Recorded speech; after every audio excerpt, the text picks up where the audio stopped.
بەناوی خوای گەورە سڵاوتان لەبێ بینێرانی بەڕێز لەم دیدارە تایبەتەداوە لە میانەی چەند ئەڵلقەیەک بەردەوام ببین لە قسەکردن لەسەر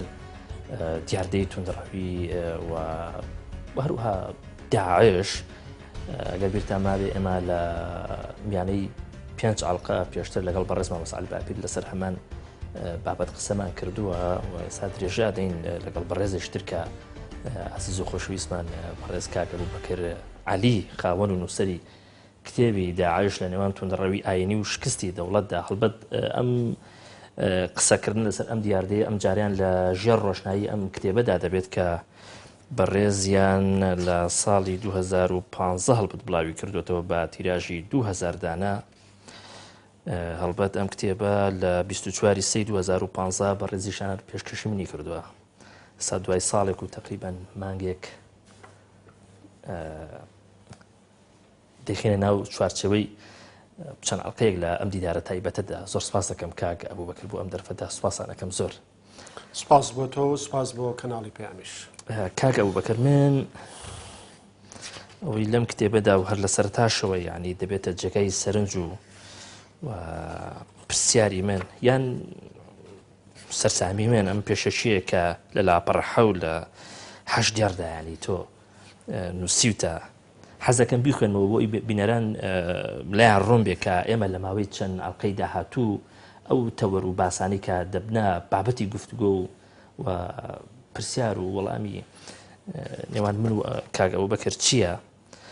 هەڵبەت ئاوەها دەست پێ دەکات داعش بۆتە مارکە و ناوێشی جیهانی. هەرێم و عێراق و سووریا و ناوچەکە و تەنانەت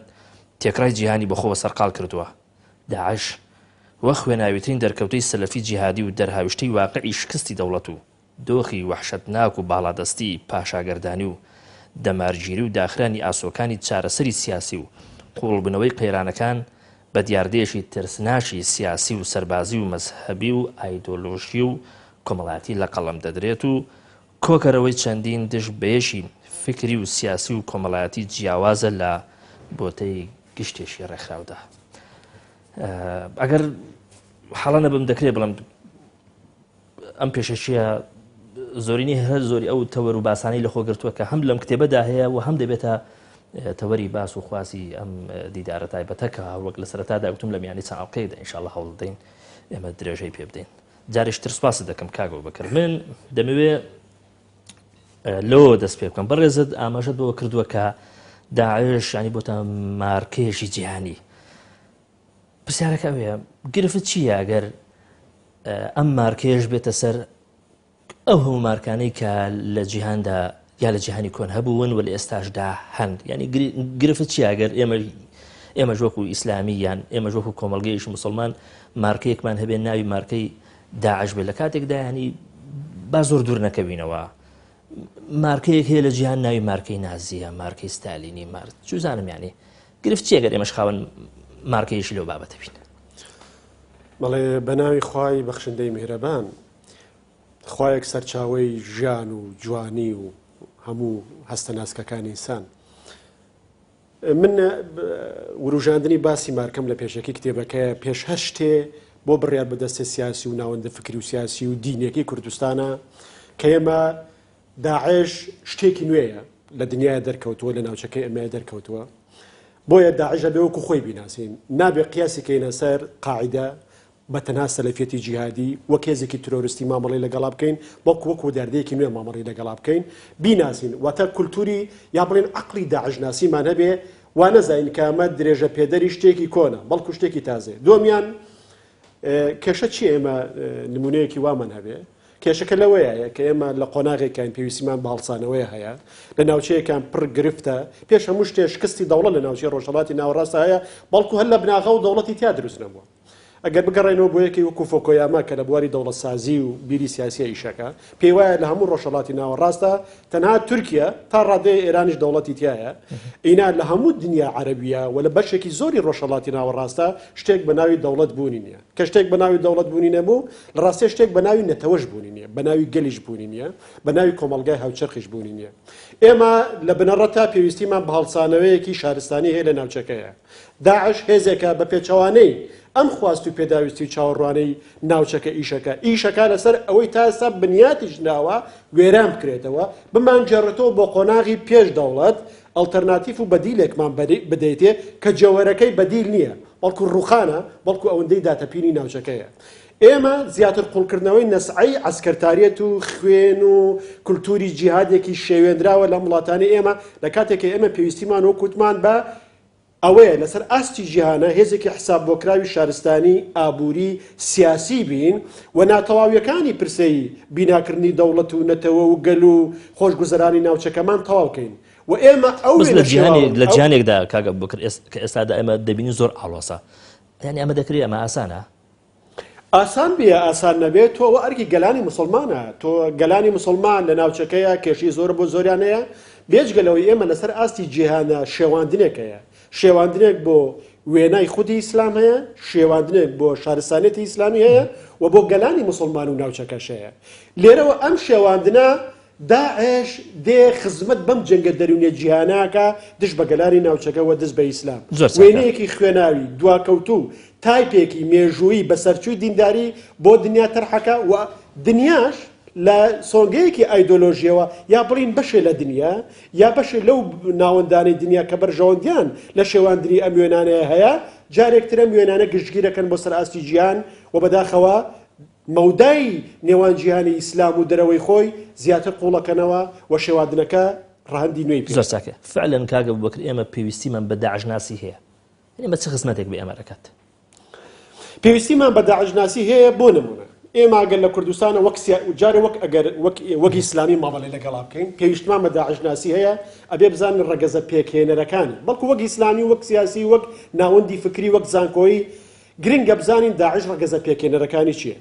جیاوازی لەگەڵ قاعیدەیە چییە جیاوازی لەگەڵ تەوژمی سەلەفی جیهادی بەعامە چییە پەیوەندی بە ناسیۆنالیزمی عەرەبی و پاشماوەکانی شکست خواردووی ئەو ناسیۆنالیزمە چییە پەیوەندی بە مەسەلەی سوننەوە چییە پەیوەندی بە شکستی دەوڵەتەوە چییە ڕەگ و ڕیشە فکریەکانی چییە یعنی واتە ڕەهندەتون ڕەویەکەی داعشیان لەبەرەوەی ئێمە بێ استراتیژێتێکی نیشتیمانی هەمەلایانی ڕوبەڕووبوونەوەی داعشمانە بێ ئامرازەکانی جەنگی دەرونی داعش چییە شێوازەکانی کارکردنی چییە چۆن خەڵک تەجنی دەکەوە هێنێتە ناو ڕێزەکانی خۆیەوە چۆن بەرامبەرەکانی ئەڕوخێنێ چۆن ئاراستەی شەڕەکانێکە تاکتیکەکانی لە شەڕا چییە تێگەیشتنی بۆ مامەڵەکردن لەگەڵ دەرەوەی خۆی چییە ئایا بڕای بە دیالۆگەیە ئایا بڕای بە مفاوەزاتەیە ئایا بڕای بە ڕێکەوتن لەگەڵ هێزێکەیە یا ئەو کولتوری دارالئیسلام و دارالحەرب مامەڵەی لەگەڵاکە و هودنەی شەرعی و فقهی تەحەکومەکە بەبیرکردنەوەیەوە کە ئەو تەنها بڕای بە هودنە هەیە بە شەڕاگرتن هەیە بۆ نمونە ئێمە لە کوردستانە ئەگەر داعش داوای شەڕاوەستانی لێکردین ئایا ئێمە بیکەین ئەگەر نەزانین باگراوندی فکری فقهی سیاسی سەربازی ئەم هێزە چییە و استراتیژیەکانی چییە و دیدگا و تێڕوانینی بۆ دەوروبەری خۆی چییە ئێمە ناتوانین لە ڕووی سیاسی لە ڕووی سەربازی لە ڕووی سیاسی مامەڵە لەگەڵ هەمێزە بکەین داعش ناسیمان پێویستە بۆی استراتیژێتێکی سەرکەوتووی دژایەتی داعش دابڕێژین بۆ تێگەیشتنی کە بەڕێزت بۆ داعش ناسی هەتا هەست ناکەی ئەو هەوڵانەی کە لە دنیای کوردی بەتایبەتی لەناو وەسەتە ئیسلامیەکەدا هەیە زۆر لە هەوازە ینی هەز ناکەی تا ئێستاش قسەکردن لەسەر داعش لەناو وەسەتە ئیسلامیەکە ینی لە گوتار وە گوتارێش ینی عاتفی تێپەڕی نەکردو ئەگەر لە مەکتەبی ئیسلامی بگەڕێین مەکتەبەکەی بەڕێزت هەیە کتێبەکەی مامۆستا عەلی باپیر هەیە وە کتێبێکیش کە هەڵبەت ئەمیان دەکرێت بخێنە دەرەوەی وەسەتە ئیسلامیەکەی کاک موحسین ئەدیبە ئەوەندەی من معلوماتم هەبێت ینی ئەم لاوازیە لە هەوڵی داعشناسی لە هەرێمی کوردستان بەتایبەتی لە وەسەتە ئیسلامیەکە بۆ چێگەڕێنەوەی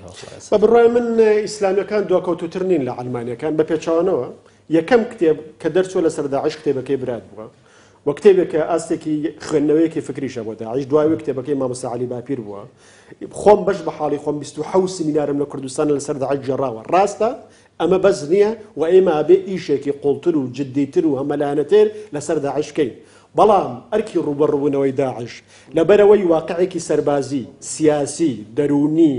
یعنی دینی ئابووری دەوڵەتیە لە ناوچەکەیە ئەبێ استراتیژێتێکی نیشتیمانی بەرفراوان هەبێ ئیسلامیەکان بەشدار بن لە ئەنجامدانی ئەو استراتیژی نیشتیمانیەکەی ئەوە ناوەندە ئەکادیمیەکان و زانکۆیەکانی ئێمن ئەوە ناوەندە فکرەکەی ئێمەیە ئەوە ناوەندە سیاسەکەی ئێمەیە کە نەیتوانی وە استراتیژێتێکی گشتگیر لەو ڕۆوە یعنی نەخشە بۆ بچێشێ و ئێمە بتوانین بربەستێکی گەورە یا بڵین کەلەپورێکی گەورە لە دژایەتی فکری داعش و شەڕی داعش هەچەنا خۆشبەختانە تا ڕێگەیەکی زۆر کۆمەڵگای ئێمە بەهۆی زیاد لە هۆکارێکەوە جۆرە لە حەسانەی فکری بەرامبەر داعشەیە بە تایبەتی دوای تێپەڕین ڕۆژگار و خۆشبەختانە سەرکەوتنی پرۆسەی بەرگری لە هەرێمی کوردستان بۆیە ئەوە تەنها کەموکورتی ئیسلامیەکان نییە کەموکورتی تێکڕای کۆمەلگای کوردەواریە بەڵام گرنگە ئیسلامیەکان بیرکەنەوە ئەبێ ئەوان دەست پێشخەر بن لەبەرەوەی لە ڕووی فکریەوە ئەرکی ئەوان ڕەنگە لایەنەکانی تر پرستر بێت لە ڕووی فکری مەبەست پێ لە چییە؟ لە ڕووی فکریەوە بەمانە ئەوەی کە ئەم قوتابخانەیە دروشمی ئیسلامی هەڵگرتووە خۆی بە نوێنەرایەتی کولتوری ئیسلامیە زانێ بیرمان نەچێت ڕێگێکی لە ناو سەلەفیەتی جیهادیە هەیە نابێ ئەوە بشارینەوە ڕێگێکی لە ناو فکری ئیسلامی هاوچەرخە هەیە کە من لە کۆتایی کتێبەکەممە باسم کردووە واتە ڕەهەندە تونڕەویەکەی فکرەکە و لێساندنەوەی شەرعیتی ئیسلامی لەو فکرە و دروستکردنی حەسانەیەکی زیاتر بۆ کۆمەلگای کوردەواری بەس دەگوترێ کاک ئەبوو بەکر ئەگەر بەم جۆرە ئیسلامیەکان هێزە سیاسی ئیسلامیەکانی کوردستان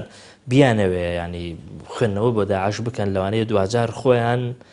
ئەگەر بە قوڵی هەڵبەت خۆیان محکوم بن بە هەندێک شت کە لە ئێستادا داعشی پێ محکومە چونکە ئەو حەقلی کە داعش کاری تێدا دەکە یان داعش تێدا دروست بووە بە تایبەتی ژینکە توراسیەکە ژینکە فقیەکە هەتا عقیدەکەشی دەگوترە زۆر جیاوازی نییە دوجار لەوەی کە ئیسلامیەکانی کوردستان جابرا دەو بابەتم لە کتێبەکەما چارەسەر کردووە ئەمە بەشە لە ڕاستی تایە بەشە لە پاشخانی فکری ئێمەش فکری ئیسلامیەکانی کوردستان لە ڕووی مێژوویەوە بێگومان ڕەگەزی ئەگەر بگەڕێنەوە بۆ سەرچاوە ئیخوانیەکە هەندێ ڕەگەزە ئایدۆلۆژیەکە باسی مەفهومی جیهاد و دەوڵەتی ئیسلامی و تەطبیقی شەریعەت و خلافەتی ئیسلامی و دارالحەرب و دارالئیسلام و دوایەوەی بگەڕێنەوە بۆ دوایەوەتەکان و بزوتنەوەی ئیسلامیەت چەکدارێکە بمانەوە نەمانەوە باگراوند بوو زۆر سەر با من پرسیارەکە ئازایانەتر بکەم و ئومێدەواریشم تۆش ینی هەڵبەت من پێشتر بەرنامە لەگەڵ تۆ کردو لە ئازایەتی تۆ لە وەڵام گومانم نییە لە شوێدا هێزە ئیسلامیەکانی دەرەوەی داعش و ئەوانەی کە بەرهەڵەسی داعشی دەکەن وەکو هێزی ئیسلامی لەگەڵ داعشدا لە یەکتری دەچن لە شوێدا منێشی کۆمەڵ و تۆیشی یەکگرتو لە داعش دەچین بە بڕای من بەو ئەندازی هێزێک بڕای بە دیموکراسی نەبێ خاڵی هاوبەشی لەگەڵ داعشە هەیە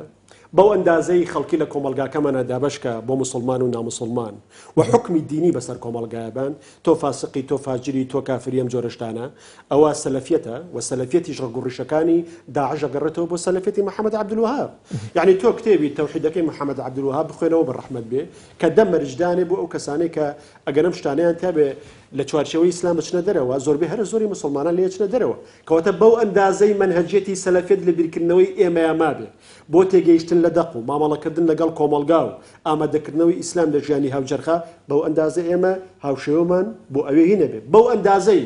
بڕوامان بە دەوڵەتی ئیسلامی هەبێ کە جێگای خەڵکی تریتیانە بێتەوە و تێگەشتنی دیاریکراوی شریعەت لە ڕێگای هێزەوە بسەپێنین بەسەر کۆمەلگایە و بڕوامان بە فرەیی نەبێ و بڕوامان بە ڕێکەوتن لەسەر دەستورێک نەبێ ئەلمانیەکان و ئیسلامیەکان و مسلمانەکان و نامسلمانەکان لەسەر ڕێکەون بەو ئەندازە شەبەهەتمان لەگەڵ داعش بێ وەک ئەو وەحشی نابین وەگەڵ خوێن ڕیژ نابین لێرەوەیە من لە کتێبەکەشما و لە نووسینی تریشما نووسیمە تونڕەوی یەک ئاس نییە داعش لوتکەی تونڕەویە بەڵام لە خوار ئەوە ئێمە ئاستی تری تونڕەویمان هەیە ڕاستە ئێمە ئەوە لوتکەی تونڕەویە و گەیشتوت بۆ وەحشیگەری گەیشتۆ بە فاشزمی ئیسلامی بەڵام لە خوار ئەوە ئاستی تری تونڕەویمان هەیە ئەبێت لە هوشیاری ئێمە ئامادە بێ و ئێمە هەوڵ بۆ پاشەکشەکردن بەو ئاستا خواردترانەی تونڕەویش بن لە کۆمەلگای خۆمانە بۆ من بژمێرەکە من ئەو ئاستانەی کە ئەوانەی باسم کرد ئەو ئاستانەی کە باسمە کرد ئێمە ئەگەر بڕوامان بەبوونی بەرامبەرەکان نەبێ بڕوامان بەڕێکەوتن لەسەر دەستورێک نەبێ لەگەڵ کۆمەلگایە بڕوامان بە پێکەوە ژیانی ئاشتی خوازانە نەبێ ئێمە ئێستا لە هەرێمی کوردستانە ئێمە هێزی علمانی و ئیسلامیمان هەیە خەڵکی مسلمان و نامسلمانمان هەیە مەزەبی جیاوازمان هەیە ناکرێ ئێمە ئیسلامی بێن دەستورێک بەسەر کۆمەلگا بسەپێنین ناکرێ علمانەکانیش بێن لە دیدی خۆیانە و دەستورێک بەسەر کۆمەلگا بسەپێنین ئێمە ئەبێ بەڕوامان بەڕێکەوتن نەبێ بۆ نمونە ئەوەی کۆمەڵی ئیسلامی و یەکگرتووی ئیسلامی کوردستان لە مادەی 6 دەستوری هەرێمی کوردستانە ئەیکەین هەنگاوێکی گرنگە لە بەرەو پێشچوونەکەی ئیسلامیەکان بەڵام پێویستە ببێ بە قەناعەتێکی گشتگیری فکری و دابڕانێ لەگەڵ فکری خۆی پێش خۆی دروستکە پێچوانەی ئەوەیە ئێمە ڕێکەوین لەسەرەوەی ئیش لەسەر پاراستنی ناسنامەی ئیسلامی کۆمەلگاکەین نەک بە ئیسلامیکردنی کۆمەلگا بمانە ئیسلامی کۆنەوەکە ئێمە شریعەتی ئیسلامیەکەین بەیەکە لە سەرچاوە سەرەکیەکانی یاسادانان نەک خۆی وەک یاسا سەیریکەین و بیسەپێنین بەسەر کۆمەلگایە ئێمە لەگەڵ مەبادیئەکانی شریعەت مامەڵاکەین نەک لە شریعەت وەک پێدراوێکی قانونی فراوان تێکێت لەسەر سەوابەتەکان و سەوابەتەکانیش ئێمە بڕیار نادین چی سەوابتە بەس ئەمە مانێ ڕەفزی ئەگەر نەڵێم کۆی ئەوەی کە هەیە لە ڕابردوو وەکو توراسی عەقیدەیی و فقهی و چوزانم تێگەیشتنی سیاسیمانیانی بۆ ژیان ئەگەرمە ڕەفزی هەمووی نەبێ ڕەفزی زۆری نییە ڕەفزی ئێمە کاکە گیان ئەگەر ڕەفزیکەین ئەگەر جۆرە لە دابڕان دروستکەین دابڕان لەگەڵ ئیسلامە دروست ناکەین دابڕان لەگەڵ فکری خۆمانە دروستەکەین لە ڕابردووە دابڕان لەگەڵ کەلەپور و توراسی مسلمانانە دروستەکەین دابڕاو لەگەڵ ڕۆمێژوویە گۆڕاوە کولتوریەکە دروستەکەین کە ئەبێ بەردەوام دابڕانی لەگەڵ دروستکەین ئێمە ئیسلامی کۆن و نێمان نییە بەس فکری ئیسلامی کۆن ئەم تێگەیشتنە بۆ لای تۆ دروست دەبێت بۆ لای داعش دروست نابێت یان لای داعشەکان دروست نابێت لەبەرەوەی داعشەکان هێزێکن لەسەر منهجێتێکی سەلەفی دروست بوون سەلەفیەکان تێگەیشتنێک لە سەردەمێکی دیاریکراوە هی سێسەدەی یەکەمی کۆچی ئەکەن بە دوا تێگەیشتن بۆ دەقی ئیسلامی و مامەڵە لەگەڵ جیهانی نوێیان ناکەن و ئەتراف بە چەمکەکانی بە پێوەرەکانی بە چوارچێوەکانی ناکەن ئەیانەوێ ئەو تێگەیشتنە مێژوویە لە ڕێی هێز و زۆر و خوێنەوە بەسەر دنیای نوێ بسەپێنن بێگومان ئەوەش بە وەحشیگەری و توندوتیژی و تەصفیە و پاکتاوکردن نەبێ بە هیچ جۆرە ڕوونادا پەیوەندی بە جۆری تێگەیشتنیانەوە هەیە ئەمە جگەلەوەی داعش استراتیژێتێکە تێکەڵاو بووە بە مەسەلەی پاشماوەکانی بەعث لە عێراق پاشماوەکانی ئەمەش جارێکتر ئیشی داعش ڕوونەکاتەوە چۆن بینای دەوڵەتەکاتەوە داعش مۆدێلێکە بۆ دەوڵەتسازی بەڵام بە شێوەیەکی فاشستانە و توندوتیژانە خوێناوی بۆچی مۆدلێکە دوازەر بە فاشیزم کۆتایی پێدەی لە کاتێکدا ئەم دێ کار دەکا بۆ دروستکردنەوەی مۆدیلێک لە دەوڵەت کە لە ناو مێژوو مسلماناندا تەمەنێکی زۆری هەبووە خلافەتە ئەمە ستەمکردن نییە لە مێژووی مسلمانان و لەو هەوڵی داعش کە ئێستا کرد بێگومان ستەمکردنە بێگومان داعش پێشەوەی دژمنی هەر کەسێ بێت دژمنی مێژووی مسلمانانە دژمنی کولتوری مسلمانانە شارستانێتی مسلمانانە خودی بەها باڵەکانی ئیسلامە ئەبێ ئەومان لەبەر چاو نەبێت لە 190 قوربانیەکانی داعش دەشیشێن هەر مسلمانان خۆیانە ئەو شوێنانی داعش وێرانیەکە چۆن ناوچەی ئیسلامیەکانن کۆمەڵگاکانی ناوچەی ڕۆژهەڵاتی ناوەڕاستن کە لە ڕووی مێژووی و ئێستاش مسلمانە بەس بۆ ئەمەش دەکرێت ئەمە دوزار هەڵبەت ئەگەر لە ئێستادا بامادەمە تێپەڕ نەبی بەسەری ڕیشەیەشی دینی بۆ بدۆزینەوە یان ڕیشەیەک وەک تێگەیشتنێکی دینی بۆی سەیریکەن بەوەی کە ئەم دێ شەڕی دوژمنی نزیک دەکات تا دوژمنە دوورەکە بێگومانەوە ئێمە ڕەنگە لە قۆناغی دواترە بچین کەەوە جیاوازەکانی نێوان قاعیدە و دوژمن قاعیدەوەی چییە بەڵێ ئەم دوژمنە نزیکەکە هەڵەبژێرێ بەسەر دوژمنە دوورەکەیە کە کاتی خۆی لە ڕاستیا بزوتنەوەی مەسەل جیهادی میسری بزوتنەوەی کۆمەڵی ئیسلامی چەکداری میسری ئەوانە هەمووی ئەم استراتیژیان هەبوو بەڵام دوای ئەوەی ئێمن زەواهری چوەگەڵ بنلادن و ئەوانە وازە لەم استراتیژیە هێنا و یەکێک لە خاڵە جیاوازەکانە لەگەڵ بزوتنەوەی قاعیدە ئەوەیە لە پێشەوە دوژمنە نزیکەکان کۆمەڵگاکانی ناوچەکە هەڵتەکێنە دەسەڵاتەکانی بڕوخێنە بۆی دوایی خۆت ئامادەکەی بۆ شەڕە جیهانیەکان و وردە پانتایەکانی دارالکوفر بەرتەسکەیتەوە و سەرتاپای زەوی بخێتە ژێر دەست مسلمانانەوە و ئەبوو بەکر بەغدادیش خەلیفەی هەموو جیهان بێنێک تەنها ناوچەی ئیسلام زۆر چاکە من بە پرسیارشتر لە بەڕێزت بکەم نازانم هاوڕا دەبیلەوەدا لەگەڵمیاندا حەز دەکەم داعش توانایشی سەیری هەیە لە کۆکردنەوەی خەڵک توانایشی سەیری هەیە لە ڕاکێشانی ئەندام و خەڵک لە هەر پارچەیەشی یان لە هەر شوێنێکی جوگرافی ئەم جیهانە هەیە یعنی ئەم توانایی داعش بۆچی دەگەڕێنیەوە ینی خاڵی بەهێزی داعش چییە تاوەکو بتوانێت لەکوێ بیوێ مناوەرە بکات لەکوێ بیەوێ خەڵک بێنێ خاڵە بەهێزەکانی داعش خاڵە بەهێزەکانی داعش پێش هەموو شتێ ڕوونی و دیاریکراوی ئامانجەکانی داعش داعش بێدوودڵی ئەڵێ ئەمە ئامانجی منە دەوڵەت دروستەکەم خلافەتە جێڕمەوە تەطبیقی شەریعەتەکەم و بە تایپە کۆنەکەی و هیچ کەسیش نەبێ ڕوونی و دیاریکراوی ئاماژن دووەمیان بێگومانی و بێتەرەدودی و یعنی نەبوونی هیچ ڕاڕاییەک بە قەناعەتەکانی و ئیش بۆکردنی سێمیان یعنی دۆخی خوڵقێنێ کە مرۆڤ هەست بە پاڵەوانێتی و بوونی خۆی و ئەم جۆرە شتانە بگات چوارەمیان هەستی شکست و بەزینی مسلمانان لە ڕووی مێژووی لە ڕووی ئێستاوە لە بەرامبەر شارستانێتی خۆرئەوە ئەو جۆرە شتانە هەمووی تەوزیفەکە ئەڵێ جارێکی تر من شکۆ و گەورەی مێژووتان بۆ جێڕمەوە و ئەو سەربەرزەی لە دەستان چۆ بۆتانە جێڕمەوە ئەمە جگەلەوەی ڕەهەندی مەزەبی زۆر بە شێوەیەکی خراپ تەوزیفەکە واتە مەسەلەی سونە بەرامبەر بە ئێمەین ئەتوانین بەرگری لە سەفەویەکان و لە شیعەکان و لە ڕەوافزەکان بکەین و ئازادیتان بۆ بگەڕێنەوە شکۆتان بۆ بگەڕێنەوە و ئێوە خەڵکێکی زەبوون لەم ناوچەیە و سەرکەوتنە سەربازیەکانیشی و ئەوەی کە جەنگێکی شارستانی ئاینی مەزەبی بێ ئەم لەولای ئەولاکە هەستە شاراوەکانی ئینسان نامبوونی لە جیهانی سەردەم هەستکردن بە تاڵاوی شکست و بەزین هەستکردن بە دەباڵەدەستی مەزهبی شارستانی خیانەتی غێرب خیانەتی دەسەڵاتەکانی ناوچەکە هەمووی لە کۆیەکی گشتا کۆیە کاتەوە ئاراستەی ئەم ئینسانانەکەن کە بەم هەواجس و خەمانە واژین ئەمانە ئەهێنێ بۆ ناو ڕێزەکانی خۆی لانێکم لە قۆناری ڕەغبردووە سوودێکی زۆر لەسەر شێوازێکی زانستی ئیشەکە یعنی شارەزای دەرونیان لەگەڵایە بە شێوەیەکی زۆر جوان هەستەکانی ناوخی ئینسان و کۆمەلگاکانی ناوچەکە تەوزیف بکەن و گوتاری خۆیان لەسەر ئەوە ساسا بنیاتەنێن و جەنگێکی دەرونی زۆر سەرکەوتو ئەنجامەدەن. زۆر چاکە چۆن دەقەکان بەکاردێنێ؟ دقەکان بێگومان ئەوان ئەوەندەی دەقی شەرعی بەکارهێنن ئەوەندەی فتوا بەکارهێنن ئەوەندە دەقی ئەسڵی بەکار نهێنن و ئێمە لە بیرمان نەچێت هەندێک دەقمان هەیە لە قورئان ئەگەر بێت و لە سیاقەکەی خۆی دار بڕی ئەتوانی داعش بێ بکەیت حاشا ئەمە قورئان شەرعەت بیا بە داعش منهجیەتی سەلەفیانە داعش لە ڕووی فکری هیچ کێشەی نییە یعنی لەبەردەستیاتی منهجێکی تەواوی لەبەردەستیاکەویش منهجی سەلەفیەتە هەموو سەلەفیەک لە ڕووی تێگەشتنیەوە بۆ داعش لە ڕووی داعشێکی بێچەکە یعنی لە ڕووی دابشکردنی کۆمەلگاوە تێڕوانینی بۆ شرکەوە بۆ کۆمەلگاوە بۆ دیموکراسی بۆ ژن بۆ ئازادی بۆ دەوڵەتی نوێ بۆ نمونە ئیسلامیەکە بۆ ئولولئەمر هەمووی ئەمانە داعش بەس لەوەیە لە مەسەلە چەکداریەکە و لە مەسەلەی بەڵام ڕەوتی دیاریکراوی سەلەفی هەیە لە کوردستان و لە شوێنی تری جیهانیش قسە لەسەر ئەوە دەکەن کە ئەمە ڕۆڵی بەرچاویان هەیە لەوەی کە داعش لە سنوورێکدا بوەستێ بە قسە نابێ بەو ئەندازەی سەلەفیەت لە کۆمەلگای بڵاو بێتەوە من جارێ تۆماس فریدمان ڕۆژنامەنووسی و بەناوبانگی ئەمریکی هات بۆ سلێمانی لەوێ وتبی حەزەکەم ئیسلامێک ببن و منیان نیشاندا بوو کە من لە وتارێکە لە ڕۆژنامەی ئەوێنەیە بە درێژی نووسین بە ناوی یاریکردن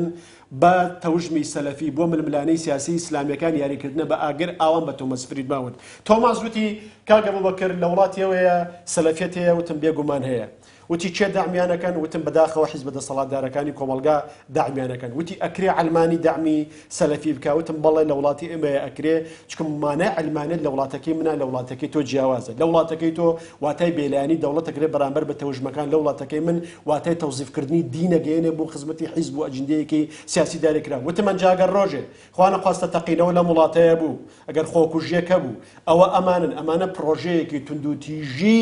لە ڕاستیات تەجیلکراون ئەمانە زەمینە سازەکەن ئاجێندا بە هەموو ئەو فکرانی تۆ دیموکراسی ڕەتکەیتەوە دەوڵەتی نوێ ڕەتکەیتەوە مافیژ ڕەتکەیتەوە ئازادی ڕەتکەیتەوە ڕواڵەتەکانی ژیانی نوێ ڕەتکەیتەوە تۆ چی تەمێنێت تەنها ئەوەیە مێنێت داعشە دەستی بتگاتێ ئەویش زۆر جار لە تۆڕە کۆمەڵاتەکانەوە دەستی دەگاتێ و قەنەعەتت پێ بکە یەک تۆستەمێنێ یەک هەنگاو تەمێنێ بۆی بچیتە ئەو دیەوە زۆر چاک ناکرێت ئەمە لە چوارچێوەی هەموو پەروەردەیەکی سەلەفیانە لە ڕاستیە زمینە سازکردنە بۆ تونندڕەوی توندوتیژی ئیسلامی ترۆر لە ئایندێ زۆر چاکم ئەوەی کە باست کرد لەسەر سەلەفیەتی کوردستان و جۆرە سەلەفێتی کە لە دەروی کوردستانی شێر ناکرێت لە چوارچێوەی ئازادی بۆچوون بیرۆڕا ئێمە جێکەینەوە قوبوڵیشیکەین لەگەڵیشی بژین ئێمە پیاوی سەلەفی ژنی سەلەفی نقابەکە ڕیش درێژەکە شڕواڵی کول لەبەرەکە ئەمە ئازادی شەخسیم ئینسانەیە ئەبێ حورمەت و ڕێزیە لێجێ بەڵام فکری سەلەفی فکرێکە ئیسلامی بەرامبەری تەکفیرەکە فکرێکە کۆمەلگا تەکفیرەکە حکمێک فکرێکە وەک هەندێکیان قسەیان کردو من و تۆ لە ناو ئیسلامە جێگانە بێڵێتەوە چ جای ئینسانێکی ئاسایی ناوە کۆمەلگا کێشەی هەیە لەگەڵ پرۆژەی نەتەوایەتی کوردی لەگەڵ پرۆژەی دیموکراسی لەگەڵ مافەکانی ژن لەگەڵ ڕواڵەتەکانی ژانی هاوچەرخ ئەبێ نەقدی و فکرێ بکەین و نابێت ڕەحمی پێ بکەین و ئەبێ زۆر ئازادانەوە ئیسلامیەکانی کوردستان زۆر شەرمنن لە نەقدی سەلەفیەکانە ئەبێ فکرەکان وەک شەخص احترامیان لێگرین ئازادی شەخصی خۆیانە بەس وەک فکر نامۆن گەورەترین بیدعە لە ژیانی کۆمەلگای کوردیا سەلەفیەتە لەم کۆمەلگا دروست هۆکاری شەرمنی ئیسلامیەکان لە بەرامبەر سەلەفیەکان چی هۆکارەکەی بەشێکی خۆشیان هێشتا ڕزگار نەبوون لە پاشماوەی هەندێک بۆچوونی سەلەفی دووەم ئەترسن بەرامبەرەکان زیاتر بەکاریان بێنن سێمیان ڕەنگە هێشتا دەرک بە مەترسیەکانیان نەکە لە ناو کۆمەلگایە زۆر چاکە دەبێت چی ڕووبدا بۆی دەرک بکەن زیاتر بە مەترسی حرەکەتی سەلەفی لە کوردستان نازانم بەمانای لە ماناکان من پێم وایە ساکاتەوەیە کە زۆر ئازایانە کۆنفرانس ببەستن کتێب دەرکەن قسە بکەن لەسەر فکری سەلەفی و نەقدیکەن لەبەرەوە ئەم فکرە نامۆیە بە تایپی دینداری کوردەواری و دەستکاریەکی خراپی ژیانی ڕۆحی و فەرەنگی و دینی و ئیسلامیەکە لە کوردستانی ئێمەیە و بیدعەیەکی زۆر گەورەیە و کۆمەلگای ئێمە بەڕاستی ئەبێ لە مەترسیەکانی ئەم جۆرە بیرکردنەوەی ئاگادار زۆر چاکە داعش وەکو جوڵانەوێشی سەربازی ڕەنگە نکۆڵی لەوە نەکرێت کە دەستکەوتی بەرچاوی لە مەیداندا هەبووە و باشێتی بەڵام کە دێ سەر سیاستکردن هەز دەکەی پرسی سیاستکردن بە تایبەتی لەگەڵ غەیری خۆی لەناو داعشدا زۆر غائیبە بەڕێزە هۆکاری ئەمە بۆچی دەگەڕێنیتەوە لەبەرەوە بڕوای بەبوونی بەرامبەرەکان نییە و بڕوای بە میکانیزمەکانی سیاستکردنی هین نییە ئەو بڕوای بە تێکشکاندنی بەرامبەرەکانی وەکوتم پاشخانی فقی ئەو پاشخانی فقی سەدەکانی ناوەڕاستە هیچ سەردەمی دابشکردنی جیهانە بە دارالئیسلام و دارالکوفر لەوەیە سنووری چەسپاو نییە داعش بڕوای بە هیچ سنوورێکی چەسپاو نییە بڕوای بەو نییە ئەوە هێڵەکانی پێشمەرگامە سنووری هەرێمی کوردستانە بڕوای بە ناسنامەی جیاوازی نەتەوەی نییە بڕوای بەوە نییە ئەم سنوورانی نێوان عێراق و سووریا و ئەمانە سنووری دادپێنراوان ئەبێ ڕێزیان لێ بگیرێ بڕای بەوە نیە ئێمە کورد دەبێ خواستێکمان نەبێ و جیاواز بن و لەوان ئەبێ ڕێزمان لێ بگێرین یا شایستەی ئەوە بن ئێمە لەگەڵ ئەوانە مامەڵە بکەین ئێمە بابەتین لە بەرچاوی ئەوانە ئەوان مجاهیدی ڕێی خوان ئەبێ هەموو سەرزەوی ئینزارکەن کۆنتترۆلی کەنەوە و حقێکی مطلقیان پێ لەو سەرزەمینەیە لەبەرەوە وەکوتم ئەگەر بڕوایان بە شتێکە بێ بڕوایان بە شەڕ وەستاندن هەیە بەهودنە هەیە بۆ کاتێکی دیاریکراو ئەگەر هاوکێشەی هێزەکان هاوسەنگی هێزەکان لە قازانجی ئەوانە بوون لەو کات و شوێنانی هاوسەنگی هێزەکان لە قازانجی ئەوان هەیە تۆ استراتیژەتی کۆنتترۆلکردنت ئەبێ بەسەرا پیادەکرێ ئەبێ کوردستان ئەبێ عێراق ئەبێ سعودیە ئەبێ لەبەرەوە کۆمەلگای نێودەوڵەتی ئەگەر دەستێوەردانی نەکردایە ئێستا مەکە لەژێر دەستی داعش بوو کوردستانیش زۆر زەحمەت بوو ئێمە بتوانین یەکەم جار دیفاعی لێ بکەن و بەرگری لێ بکەن مەگەر لە جارێکتر بە وێرانبوونی وڵاتەکەمان بەرگری خۆشبەختانە ئێمە نەگەشتن بەوە زۆر چاکە ئەگە هەر قسە بکەین لەسەر پرسی غائیبوونی سیاستکردن لەناو داعش هەز ناکەی ئەم هێزە جیاواز بنمونە لە قاعیدا بە ئەندازەیەشی ترسناک ینی پرسی سیاستکردن تێدا ینی غائیبە ینی بەنمونە لای قاعیدا هێشتا تێگەشتنی ئەوەی کە تۆ لە منتەڵەقی هودنەوە مامەڵە لەگەڵ غەرب بکەی ئامادەی هەبوو بەڵام لای قاعید داعش تەسەب ینی بابەتێکی لەو جۆرەش نەوروژێنراوە ینی ئەمە تەتەوڕێکی زۆر خەتەرناک نییە سیاستکردن لە داعش هەیە بەڵام سیاستکردنەکە لە ڕێی پرۆسە سەربازەکانەوە تعبیری لێکردەوە بۆ نمونە کاتێ مامەڵاکە لەگەڵ وڵاتێکە نەوتی لە ڕێگاوە ئەفرۆشێ لەگەڵ قاچاقچەکانە مامەڵاکە کاتێ لەگەڵ مخابراتی وڵات و وڵاتە مامەڵاکە ماوەیەک لەگەڵ وڵاتە بێدەنگە بە هێرشە کاتی سەرەوە بۆ نمونە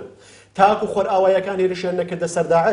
داعش بچووکترین شتی نەوت بەرامبەر بە خۆر ئاوایەکان و بچووکترین تەقینەوەی نەکرد ئەسڵەن تەکفیری حەماسیان کرد لە فەلەستینە تەکفیری حەماس بەرامبەر ئیسرائیلیشی چیان ناوت استراتیژیان ئەوە بوو جارێ وڵاتانی ئەم ناوچەیە پێگەی خۆیان بەهێزکە لە ناو وڵاتەکانی ئەم ناوچەیە کاتێ ئەمریکەکان هاتێن ئەنجا لەوێ تەقینەوەیان ئەنجامدا سیاستکردنیان گۆڕی واتە سیاستەکەن بەڵام بە زمانێکی نوێ لە لوی تفەنگەکانیانەوە لە ڕێی شوێنی هەڵبژاردننی شوێنی تەقاندنەوەکانیانە لە ڕێی بێدەنگبوونیان لە شتێک و مامەڵەکردنیان لەگەڵ شتێکی ترەوە بەم جۆرە سیاستەکەن واتە سیاستەکانیان گزارش وەکو ئێمە ئاسایی حیزبەکان و نوێنەرەکانیان و لەوێ دیبلۆماسیانە بێت دیارە جیهان زۆر چاکە جیهان اعتراف بەوان ناکات تا سیاسەتیان لەگەڵ بکەن ئەمەش بۆ خۆی گرفتێک نییە کەس ئامادە نیە لەگەڵ ئەوان دانیشە لەبەرەوە بە هێزێکی ترۆریستی ناچراوە لە جیهانە ئەمە بۆ خۆی گرفتێک نییە کە تۆ هەموو دەرگاکان نابێ ئاخر نابێت دانیش بنەی بە داعش تۆ لەگەڵ مامەڵەی بکەیت بێگومان لەژێرەوە مخابراتەکان و وڵاتان مامەڵەی لەگەڵاکەن بەشێ لە وڵاتان ئەنەوێت لە چوارچەوەی استراتیژیتی خۆیانە تەوزیف بکەن ئەوانیش سود لە وەرەگرێ و ئەمانی سود لە وەرەگرێ بەڵام وەک دیبلۆماسیەت وەک سیاسەتکردنی ئاشکرا کەس ناتوانێت بە ئاشکرا بڵێ من مامەڵە لەگەڵ داعشەکەم لەبەرەوەی جیهان ڕەتێکاتەوە ناوچەکە ڕەتێکاتەوە بەهێزێکی ناشەرعی پێناسەکراوە بەهێزێک کە نابێ بمێنێ نابێ خاوەن دەوڵەت بێ نابێ خاوەن دەسەڵات ئەم ڕەفزە داعش نەیتوانیوە تەوزیفی کا ئیستیغلالی کا لە ڕووی عاتفیەوە لە قۆناغێکە ڕەنگە توانی بێتی بۆ ڕاکێشانی مسلمانان و گەنجانی ناومێن لە جیهانی ئیسلام و خۆر ئەواشە سوودی لە وەرگێ بەڵام لە بەرەنجامی کۆتایی پێم وایە ئەبێتە هۆی تیاچوونی سەربازیانەی داعش ئەگەر بۆ کاتێکی دیارەیەکراویش بێت لە عێراق و لە سووریا. زۆر چاکە بە سوالێکی ئیفترازی بکەین تەسەوڕ ناکەم لە بواری ڕۆژنامە نووسیدا مەجال نەبێ بۆ ئەم جۆرە سوالانە ئەم جۆرە پرسیارانە گریمان ئەگەر داعش بڕیاردا سیاست بکە بەو جۆرە تێگەیشتنەی یان نزیک لەو جۆرە تێگەیشتنەی کە من و تۆ هەمانە تەسەوڕ دەکەی وەکو چۆن لە مەیداندا شتێک لە دەستکەوتی بەدەستێناوە بتوانێت دەستکەوت بەدەستبێنێ من پێم وایە داعش لەو قۆناغی تێپەڕان ئەگەر لە سەرەتاوە داعش وێنەیەکی لەو جۆرەی نیشاندایە پێشەوەی پەلاماری کوردستانی نەدایە من پێم وایە پەلاماردانی کوردستان هەڵەتێکی زۆر استراتیژی داعش بوو و هەندێک وڵاتیش پێم وایە دەوریان هەبوو لاو هەڵەکردن بە داعشایە ئەگەر داعش ئەمەی نەکردایە و تەنها ململانەکانی لەگەڵ بەغایە پێشایەتەوە و لەگەڵ ڕژێمی سووریا بەهێشتایەتەوە یاخود لە سنوورێکا بوەستایە یاخود ڕەفتاری لەگەڵ مەسەل نەتەوەکانی ترە ئاینەکانی ترا مەزەبەکانی ترە بە جۆرێ بووایە ئەکرا دەوڵەت داعش دەوڵەتیش دروستکە و دنیا دانیشی پیا بنێ و مامەڵەشی لەگەڵا بکە بەڵام داعش لەبەرەوەی هیچ سنوورێکی ناهێشتەوە مامەڵەیەکی زۆر دڵڕقانی لەگەڵ پێکاتەکانی ترە کرد و دانی بە هیچ سنوورێکی نێودەوڵەتیان نانە لەبەرەوە هەموو دەوڵەتەکانی ناوچەکە ترسیان لێنیش کامە بەیانی پرۆژەی لە ناوچوونیان پرۆژەی یەکەم و دووەم و سێم و چوارمی لە ناوبردننی داعش بن بۆیە یەکەم قۆناغ داعش دەیتوانیەوە بکە بەس بە بڕای من ئێستا ئەو قۆناغە تێپەڕێەوە ینی تاو داعش یا داعش هەبێ لە ناوچێ بە بڕای من یا هەموو ژیان خاتە ژەڕێکی خۆیەوە یعنی هەموو گیان خاتە ژەر بەڵام ئاسانیش داعش لە ناو ناچێ بێگومان داعش لاواسە بێ بەهێزە بێ ڕەنگە لە سووریا لە عێراق دەرکرێ ڕەنگە لە سووریا پێگەی پێلاواز کرێ بەڵام بچێتە لیبیا ئەچێتە یەمەن هەتاکو دەوڵەتی شکست خواردوو لە ناوچەکەی ئێمە هەبێ هەتا ناوچەی بۆشایی ئەمنی هەبێ هەتا حەقد و بغزی دەمات گیری هەبێ هەتاکو ئەو ناومێدی لە کۆمەلگای ئێمە هەبێ لە داهاتوودا لەسەر ئەمانە دەوەستین زۆر چاکە بە ئێستا کەمێک بوەستین لەسەر مێژوو و چۆنێتی سەرهەڵدانی داعش سەردێشی تاریخی ئەم هێزە ئەگەر بەڕێزت بۆ بینەران باسی بکەی داعش تەنها ناوەکەی نوێیە بەڵام داعش لە ناو هەناوی بزوتنەوەی القاعیدەوە هاتوۆتە دەرەوە و پێشەوە لە ناو هەناوی شکستی دەوڵەت لە عێراق و سووریاوە هاتوۆتە دەرەوە بە تایبەتی لە عێراق و دەستی پێکرد دوای ئەو لە سووریا دەستی پێکرد بێگومان ئەوانەی کە داعشیان دروست کرد قاعیدە بوون ئەوانەی کە داعشیان دروست کرد لەوانەیە کەسێتێکی بەناوبانگ ئەبوو مصعبی زەرقاوی بوو ئەبوو مصعبی زەرقاوی کاتی خۆی بێگومان ئوردونیە لە کاتی خۆی چۆ بۆ ئەفغانستان و بنلادنی بینیوە و لە هیرات سەربازگەیەکی دروست کردووە بە ناوی تەوحید و جیهادەوە و دوای ئەوە ماوەیەک لە نێوان سنوورەکانی تورکیا و ئێران و عێراق و ئوردون و ئەمانە هاتو چۆی بکرا لە دوای هێزێکی دروست کردو بە ناوی جند و شام هاتۆ ماوەیەک لە هەتا ناوچەی کوردستانی خۆشمان ماوەتەوە لە تەوێڵە و بیارە ئەوان لە چوارچەوەی ئەنساری ئیسلام و ئەمانەیە دوای ئەوەی کە بۆشایی لە عێراق دروستە بێت داعش دێ یا ئەبوو مصعبی زەرقاوی دێ لە عێراق هاکەوێتە شەڕەوە شەڕ دروستەکە دوای کە یەکەم جار بە ناوی تەوحید و جیهادەوە دوایی هێزەکەی گۆڕێ بە ناوێکی تر لە هێزەکەی ئەنێ پێم وایە ناوێنێ کە جيشي أهلي سنة وجماعة العراق ناوي كيلو جورا أجر ناوكم بهن بينه دعاء وقت تكشة لقلب بن لادن تكشة دار منظري أو كسيك للريف كريه وخدمتي أبو مصعب الزرقاوي كردوا أبو محمدي مقدسي بوا كأردنيا منظرة أردنيا جورا كان بوا دعاء ولا 2006 شورای مجاهدین پێک دێ بەدا بەشکردنی قاعدە و تەبیعی پێشەوە هند رووسەکە قاعدة لولاتي لدول الرافدين قاعدة يعني قاعدة الجهاد في وادي الرافدين أو دروس شوراي مجاهدين دروسك دعاء كويت الشر وكويت كشا لقل سركداتي قاعدة كون لقل سركداتي قاعدة كويت كشا لقل أبو محمد مقدسي كويت كشا كشكان لتشو كشكان لسردوشتي زور جوهري بوا لقل قاعدة لسرتي لقل أبو محمد مقدسي داني شيعكان زرقاوي برياري دزوشاندني دا لشيعكاني عراق وتكفيري شيعكاني كير وشركي مذهبي قوري دروس كل العراق كما قاعدة الرازي نبو قاعدة بمر رازي نبو سلفيا كان همويان يعني كوكن لسر أوي كشيعة روافزة ولا دروي بازني إسلامية والشرك تكلاو بعقيدة وبيرو باوريان نبو والدجمني سرسختي أهل السنة وجماعة والدجمني نزيكا بلا أمامية بلا قاعدة لتشوار سوي استراتيجية مهادنة هدريها بولا قال إيران لبرو قاعدة دواء أوي لأفغانستان اللي يدرى إيران كان بجورة لجورة كان يعني من أدباري إيران كانوا قرزاري إيران كانوا أما جيجا لوي نعنيش بريكي شركي لاوكي لقال شعاب كانوا أوان بيانوابو دجبيكي تناقض والشر الجوهري وقرنقو قوران لقال خور آوايا وابي لقال خور آوا بدري ليروا أبو مصعب الزرقاوي لما بيوابنا أمانة دجمني سرسختن وأمانة هاوبيماني أمريكان وأمريكان ونراتي خور أواكا وأبل الشعكان بدري بشويكي زور زقيج للشعكان بدري بيقو مال ليداني الشعكان باش يقبول للتعبي أو سازداني جهادي لناو السنية وباش يقبول الشرعية بياكردن بوخوشي أما بضلي قاعدة نابو وبضلي يعني ظواهري وبن لادن وأوانا أما جيقلوي سنورتي براندني لضرقي ووحشيته ليداني خلقي مدني ودزنا باراستر لها مشتك وميكيافيلي ما ملكردن للوتكية ولسرو مزبيك أوي بيتاوانا أشيبو باشتو أوي تاوان بارا أشيبو دوزاق بوجورة ما مالي لقلاكن هيج حرامي لدنسو شاندني أنا ماي وهمو سنو ركاني تيبران دواي أبو مصعبي مزرقاوي وما زاين ترور كرا دواي ترور كرا أبو عمري بغدادي جاي قرتوا أبو عمري بغدادي جاي كردو أبو عمري بغداديش ديارة لماويكي ديارة كراوة ترور كرا دواي أبو بكر بغدادي جاي عمر بەغدادی گرتەوە ئەبوو بەغدادی کە قاعدە جێگای پێ لەشکرا لە عێراق لە دوای هەڵە استراتیژیەکانی خۆیان و مامەڵەکردن لە ئەو بازنە کۆمەڵاتی کە ئیپاراستن سونەکان و دەستوەشاندن و خێناویەک و وەحشیگەرێکی زۆر دیارە ئەزمموی سەحوەکان بێدارەکە چەکدارەکان ڕۆشتن بۆ سووریا بۆ شایەک لەوێ هەبوو لەوێ بەرەی نووسریان دروست کرد لەوێ بەرەی نووسریان دروست کرد و محەممەدی جۆلانیان کرد بە لێپسراوی بەرەی نووسرا دوایەوە ئەبوو بەکر بەغدادی پێشەوە دەوڵەتی ئیسلامی لە عێراق دروست کردبوو دوای ئەوەی کە گەڕاوە بۆ عێراق جارێکتر داوای لە بەرەی نووسری کرد خۆی هەڵوەشێنەیە لەبەرەوەی ناوی ڕێکخراوەکەی گۆڕی بە دەوڵەتی عێراق و شام بەڵام محەممەد جۆلانی کە ئەمیری بەرەی نووسرە بوو ئامادە نەبوو ڕێکخراوەکەی هەڵوەشێنی وەزەواهیری سەرکرد یعنی بڕیاریاندا کە هەڵی نەوەشێتەوە وە قاعیدە اعترافیان بەمە نەکرد و ئەمانیش کەوتنە خوێندن لە قاعدە و قاعدیان پێهێزێکی سازشکاری زۆر ساکە من بەلێرە پرسیارێک لە بەڕێزت بکەم هەمومان دەزانی کە قاعدە ینی بە دایک و بە بنکەی ئەو جۆرە هێزانە دانەندرێ چۆن هێزێکی وەکو داعش دەتوانێت تەمەن لە ئێستادا ئێمە دەبینین داعش توانیویەتی قاعدە بخاتە پەراوێزەوە چۆن توانی ئەمە بکات بە تایبەتی کە قاعدە ئیمتیدادێکی تاریخی هەیە ینی وە تا ئەندازەیە قبولکراویش بێ لە قۆناغێکی مێژوویدا داعش دوای شکستی قاعدە لە دەستدانی پێگەکانی لە ئەفغانستانە عێراق بوو بە گەورەترین شوێن بۆ دووبارە هەڵسانەوەی قاعدە کە عێراق بوو بە گەورەترین شوێن بۆ سەرهەڵدانەوەی قاعدە خەڵکێکی زۆر لەم لاولاوە ڕویان کردە عێراق هێزێکی زۆر کۆبەوە ئەم هێزە گەورەی قاعدە شوێنی دووەمی هەڵسانەوەی قاعدە بوون بە ناوەڕۆک و بە ناواتی دروستبوونی داعش کەواتە ئەمە بە شوێنی دووەمی هەڵسانەوەی قاعدە لە دوای ئەفغانستان بوون بە داعش جگەلەوەی داعش کۆمەڵێشتی کرد کە قاعدە نەکرد دووەم یەکەم إعلاني شر جهاد دجي شيعان أما وقت جوازي نمان داعش القاعدة فرق جوازك يعني بلا وقت جوازي كمو بخالي هيزج بو يكم يعني رهندێکی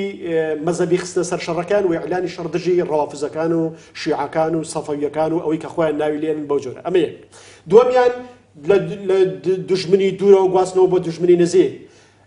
ئەبوو بەکری بەغدادی لە یەک لە قسەکانی ئەڵێ ئێمە ئەوەندە لاواز نین بە هەندێک تەقینەوە لێرە و لەوێ واز بێنین یاکو بە تەنها تێکدانی ئاسایشی دەوڵەت واز بێنین ئێمە زۆر بەڕوونی نامانەوێت تەنها ئاسایشی دەوڵەت تێک دەین ئەمانەوێت دەوڵەت بە هەموو توانەکانی بخەینە ژێر کۆنتڕۆلی خۆمان ئەمانەوێت دەوڵەت دروستکەین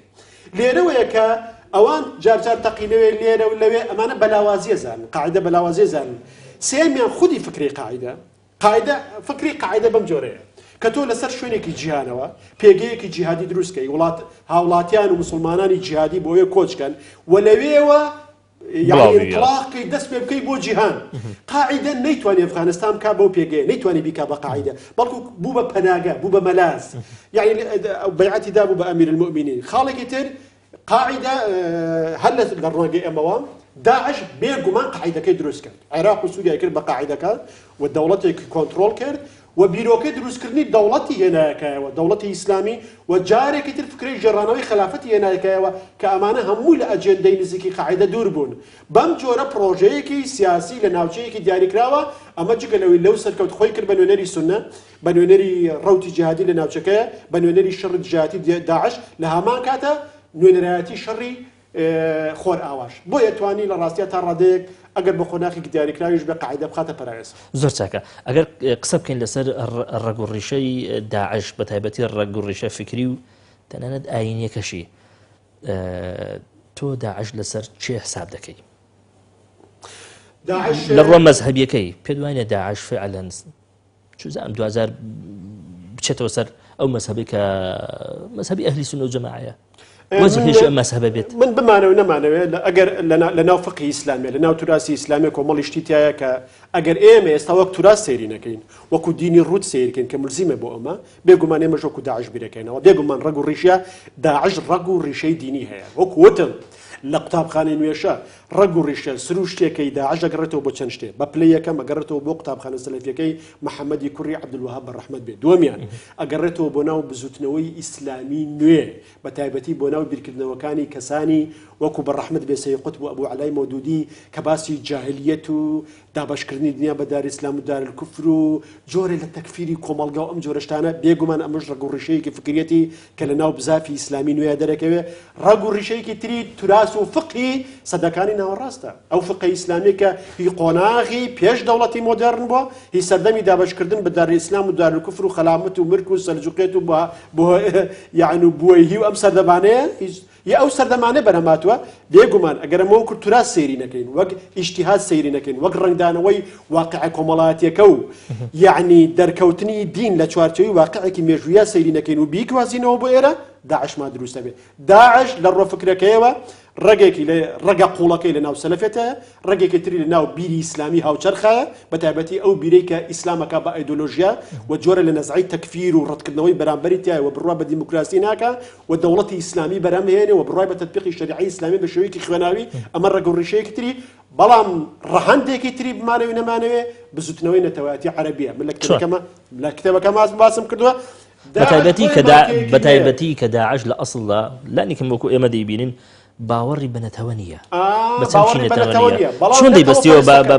بە نەتەوەی عەرەبیەوە داعش بڕای بەنەتەوە نییە بەڵام نەتەوە پەرستە شکست خواردووە عەرەبەکان بە قورسی لە ناو داعش ئامادەن برات لە کتێبەکەتە باسی کردووە 250 کۆنە مەسئول و جنراڵ و لیوا و فەریقی کۆنی مخابرات و جێشی عێراقی جوگەی زۆر گرنگی داعشیان بەدەستەوێت بە تایبەتی مخابراتی ئیدارەی و بەشە لە سەرکردایەتی شەڕەکانی ژەوانەکەن بۆیە بەعز بە قورسایی خۆیەوە لە ناو داعشە ڕیشی هشتۆتەوە هینی کورد کردوتەوە بەڵام خزمەت بە استراتیژیەکانی خۆی کاتەوە لەبەرەوە داعش بەرهەمی کۆکردنەوەی سێ چوار شتە بۆیە مارکەیە یەکەمیان سەلەفیەتی جیهادی لە لووتکەی خوێناویبوونی خۆیە دووەمیان پاژماوەکانی بەعس و ناسیۆنالیزم و نەتەوایەتیش خوشکست و خواردووی عەرەب لە عێراق بەعس لە لیبیا پاژماوەکانی قەزافی لە یەمەن پاژماوەکانی عەلی عەبدوڵڵا ساڵح کە هێشتا خۆی نەڕووخاوە بە تەواوەتی ئەگەر بڕوخی ئەویش بۆ جۆری لێدێ و دەمارگیری مەزەبی سوننەگەرایی ئەم سێشتە کۆکراوە بەسەریەکەوە شتێکی خەتەری لێ دەرەچێت ئەمە داعشی لێ دەرەچێت ئەمە داعش ناسیە تەنها سەلەفیەتی جیهادی نییە تەنها ناسیۆنالیزم نییە تەنها هێزێکی ئیسلامی نییە بەڵکو ناسیۆنالیزم و قەومیەتێکی شکست خواردووی بغزاوی و ڕقاوی کە ئەوێت تۆڵە بکاتەوە سەلەفیەتێکی جیهادی لە لووتکەی وەحشیگەریە دەمارگیریەکی سونی بەیەکەوە کۆ بێتەوە بەس ئەم هەموو ئاڵۆزیە چۆن توانیویانە بەیەکەوە کۆ ببنەوە ینی ئەمە لەبەرەوەی واقعی شکست خواردووی عەرەبی ئەو هەموو تاڵاوی سونە لە دوای 2003 نۆشی لە باربردنی شۆڕشی خەڵکی سووریا لە ڕێی داعشەوە هەوڵدان بۆ لە باردنی ئەو بۆ شایە ڕاستەقینەی سەلەفیەتی جیهادی پرۆژەی جیهادی هەیە بۆ ڕوخاندنی سەڵاتی ناوچەکە ناسیۆنالیزمی عەرەبی قەڵاکان ڕووخاوە کە بەعز بووە لە عێراقا و بەعز لە سووریا تووشی کشتە بووە و لە هەمان کاتە استراتیژیەتێک هەیە کە ئێوە شۆڕشی سووریا لە باربا و داعش گەورەکە لە سووریا ڕێی بۆ خۆشکە بۆی بڵێن شتێک نییە بە ناوی شۆڕشی گەلی سووریا بەڵکو شتێک بە ناوی ترۆلی ئیسلامیەوە و بۆ لە باربردنی پرۆژەی میانە ڕەوی ئیسلامی لە ناوچەکەشە و ناشرینکردنی وهروەها پیادەکردنی استراتیژیەتێکی خۆرئاوا هەندێک دەوڵەت بەس پرۆژەی میانەڕەوی ئیسلامی لە ئەسڵ بە خۆی پرۆژێکی شکست خواردوو نییە بۆچی ئەمە ببەستینەوە بە داعش لە هەموو شوێن شکست خواردوو نییە بۆ نمونە لە هەندێک وڵاتە دەسەڵاتیان بەدەستەوێ لە هەندێک داعش لە ڕوێکە نەخێر دژایەتی لە ڕوێکە بەرهەمی دژایەتیکردنی میانەڕەوی ئیسلامیە داعش لە ڕوێکی گرنگیە بەرهەمی دژە شۆڕشی وەکو دەتاکردنە بەسەر شۆڕشەکانی بەهاری عەرەبیە کە ئیسلامکامان تایە لە ڕێگای سندوقەکانی دەنگدانەوە گەشتن بەدەسەڵات لە میسر کودەتاکرا لە تونس نیمچە کودەتاکرا لە لیبیا نیمچە کودەتاکرا لە سووریا نیانێ شۆڕشەکە سەرکەوێ کاتێ شۆڕشەکانی بەهاری عەرەبی سەرکەوت ئەسڵەن قاعیدە دەم و باسی زۆر لاواز بوو کاتێ تۆ خەڵک نائومێتەکەی لە ڕێی سندوقەکانی دەنگدانەوە بە شەرعی بە شێوەیەکی دیموکراسی گەیشتۆتە دەسەڵات کودەتای بەسەراکەی ئەوە هەموو زەمینە خۆشکردن بوو بۆیە ڕەگێکی داعش خاڵێکی بەهێزی داعش و گەورەبوونی ئەوە بوو نائومێدبوونی خەڵک بوو لە سندوقەکانی دەنگدا و کودەتاکردن بوو بەسەر بەهاری شۆڕشەکانی بەهاری عەرەبی و بەتایبەتی بەسەر ئیسلامیەکانە کە لە ڕێی شەرعی و سندوقەکانی دەنگدانەوە لە زیاد لە وڵاتێکە دەسەڵاتیان کردووە زۆر چاکە با من پرسیارش لە بەڕێز بکەم هەز ناکەی تا دەگا بە داعش تەمان لەو سەردە تاریخی کە بەرەزت باست کردووە لە کتێبەکەشتدا کە ئاماژەیت پێی داوە ئێمە دەبینین تا دەگا بە داعش ینی چەند وێزگەیەکی دیاریکرا و ئاڵۆزمان هەیە بەڵام ئەوەی سێر لە هەر وێزگەیەک دەکا کۆتایی بە حرەکەتێک دێ بەنمویان لاواز دێ بنمونە قاعیدا یا جوند و شام یان هەر هێزیشتر ئەم فکرەیە ئەم هێزە بە بەرکێکی تر زۆر بە خێرایی دەتوانێت خۆی نوێ کاتەوە و تونتریش لە جاران نێنی ئەمە لە چیدایە؟ نێنی کۆتایی پێ نایە؟ نێنی ئەمە لەوەیە کە ئەو ڕەگەزانەی و ئەو ژینگەی و ئەو هەلومەرجە مێژووی و دەوروبەری و ئابووری و اقتصاد و سیاسیەی کە پێویستە بۆمانەوە و گەورەبوونی ئەم شتانە نەگوەکو خۆیان مێنێتەوە بەڵکو جیاری وایە فراوانتر و گەورەتریش دەبێت. بۆ نمونە لە عێراقا کێشەی سونەکان چارەسەر نەکرا، کێشەی تونوتیژی چارەسەر نەکرا، کێشەی مەزەبی چارەسەر نەکرا، کێشەی ڕووخاوی دەوڵەت چارەسەر نەکرا. هەموو ئەمە لە سووریا بۆ نمونە دۆخەکەیان بۆ جۆرە برد، هەموو ئەمە ژینگەیەکی نەک گونجاوە بەڵکو زۆر لەبار و هاندەرە بۆ گەورەتربوونی ئەم کاگە بەکرد حەز ناکەی تا ئێستا بە شێوێشی مەوزوعی خاڵێکی گرنگەیە کە چارەسەر نەکراوە ئەوش بریتە لە ڕێگوڕیشە فکری و ئایدۆلۆژیەکانی داعش تا ئێستا لەسەری نەوەستاوین لەناو جیهانی ئیسلامی. ئەبێ دووش لێک جاکەینەوە، ئەبێ دووش لێک جاکەینەوە. بێگومان ئێمە شۆڕشێکمانەوێ بەسەر توندڕەوی ئیسلامیە و میانەڕەوی ئیسلامی شەرمنە لە لەداری توندڕەویە و خۆشی ڕێگەکی توندڕەوی تیا تاکو ئێستا پاشماوەکانی توندڕەوی تیا بێت توندڕەوی نەکە. بەڵام ئێمە بێت توندڕەوی و ترۆر لە یەکتری جاکەینەوە. مەرج نییە لە شوێنێ توندڕەویمان هەبوو ترۆرمان هەبێ. بۆ نمونە ڕەنگە عەرەبستانی سعودی ملیۆنان توندڕەوی تیا بێ، کۆماری ئیسلامیێران ملیۆنان توندڕەوی تیا بێ، فڵان بەس لەوێ بەسەر دۆخی عێراق و سووریا و یەمەن و لیبیا لەوێ نییە. بۆچی؟ لەبەرەوەی لەوێ دەوڵەت شکستی نەخواردووە، کۆنتڕۆڵی دۆخەکەی لەدەست نەداوە، دەستگا ئەمنیەکان فەراخی ئەمری دروست نەبووە و فەوزا دروست نەبووە. بەڵام لە هەر ئان و ساتێکدا دەشێ یعنی چاوەڕێی ئەوە بکەین ئەوەی کە لە عێراق ڕوویداوە لێش ڕوو بداتەوە. فکرەکەم تەواوکەم کەواتە هۆکارەکان و ڕەگی ڕیشەکانی ترۆر ئابووریە، سیاسیە، کۆمەڵایەتیە، پەیوەندی بەم شتانە و ئەبێ لێرەوە چارەسەری بۆ بکەین و جەریمەیەکە ئەبێ قانون سزای بە. بەس توندڕەوی پەیوەندی بە بیرکردنەوەی فکریەوە هەیە. ئەگەر بێت و هەر لە عێراقی سەدام حوسێنە، یعنی تا سەدام حوسێنە بێ بۆ داعش لە عێراقا سەر هەڵنادا. خۆمل ئەوانەی لە دوای عێراقی غەرقی خوێن کرد خۆوانە لە پێشەوە لە عێراق بوونەمانە لەبەرەوەی هێشتا دەوڵەت کۆنتڕۆڵی خۆی لە دەست نەدابوو، دەوڵەت شکستی نەخواردبوو و ئەیتوانی لانی کەمی کۆنتڕۆڵ بکە. بەڵام کە دەوڵەت شکست دەخوا و کۆنتڕۆڵی ژیان لە دەستەدا ئەو فەراغە دروستە بێ و ئەو فەراغە بەم جۆرە پڕەبێتەوە. ئەو کاتە توندڕەوی یەکسەر تەبدیل لەبێ بە قومەلەیەکی ژەهراوی ئەو جۆرە مامەڵاکەکە. زۆر چاکە ئەڵقەی یەکەممان کۆتایی هات کاکێ ئەبوبەکر عەلی نووسەری کتێبی داعش لە نێوان توندڕەوی ئاینی و شکستی دەوڵەتدا. سوپاس دەکەم لە داهاتوو ئینشاءڵڵا درێژە ئەدەین بە قسەکردن لەسەر ئەم بابەتە. سوپاس بەوێ بە ڕێزیش تا لاقەیشتر پێتان دەکەمەوە بەخوای گەورەتان دەسپێرم. خواتان لەگەڵ.